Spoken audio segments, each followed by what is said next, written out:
কক্সবাজার সৈকতের সিগাল পয়েন্টে পর্যটকদের জন্য উন্মুক্ত করা হয়েছে এক প্লাস্টিক দানব। আয়োজকরা বলছেন, সমুদ্রে ভেসে আসা প্লাস্টিক দিয়ে তৈরি হয়েছে এই ভয়াল মূর্তির। প্লাস্টিকের দূষণ কতটা ভয়াবহ তা বোঝাতেই মূলত এই প্রতীকী দানব নির্মাণ। আর দর্শনার্থীরা বললেন, তারাও প্রথম দেখায় বুঝেছেন এই শৈল্পিক নির্মাণের উদ্দেশ্য। কামরুল ইসলাম মিন্টু জানাচ্ছেন বিস্তারিত। সাগরের তীরে দাঁড়াতেই বিশাল এক দানব রাতে ঝাপসা আলোতে প্রথম দেখাতে ভয় জাগায়। সেই ভয় তখন কেটে যায় যখন শোনা যায় বাদকের তাল আর শিল্পীর গানের সুর, যে সুরে মেশানো আছে প্লাস্টিক বর্জনের আহ্বান।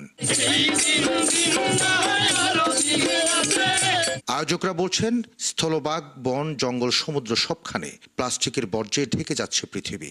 এই প্লাস্টিক সারা দুনিয়ার পরিবেশকে নিয়ে যাচ্ছে ধ্বংসের দ্বার প্রান্তে, ঠিক সৈকতে দাঁড়িয়ে থাকা প্লাস্টিক মোড়ানো দৈত্যের মতো, যা প্রতীকী হিসেবে সচেতন করতে স্থাপন করা হয়েছে সমুদ্র পাড়ে। দৈত্য থেকে বাঁচার জন্য আমাদের কিছু দায়িত্ববোধ আছে, আমাদের সবারই দায়িত্ব আছে। আমাদের ছোট ছোট কিছু অভ্যাস তৈরি করতে হবে। আমরা ডাস্টবিনে আমরা এই প্লাস্টিক ফেলবো, আমরা প্লাস্টিক কম ব্যবহার করব, আমরা প্লাস্টিক বর্জন করব।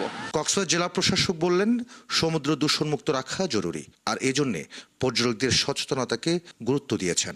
সমুদ্র সৈকতে যে প্লাস্টিক কোনোভাবেই জন্য না ফেলে, এখানে নির্দিষ্ট ডাস্টবিন আছে, পরিষ্কার পরিচ্ছন্ন কর্মী আছে, তাদের মাধ্যমে এই প্লাস্টিকগুলো আমরা এক জায়গায় সংগ্রহ করতে চাই, কোনোভাবে যেন এটা সমুদ্রে চলে না যায়।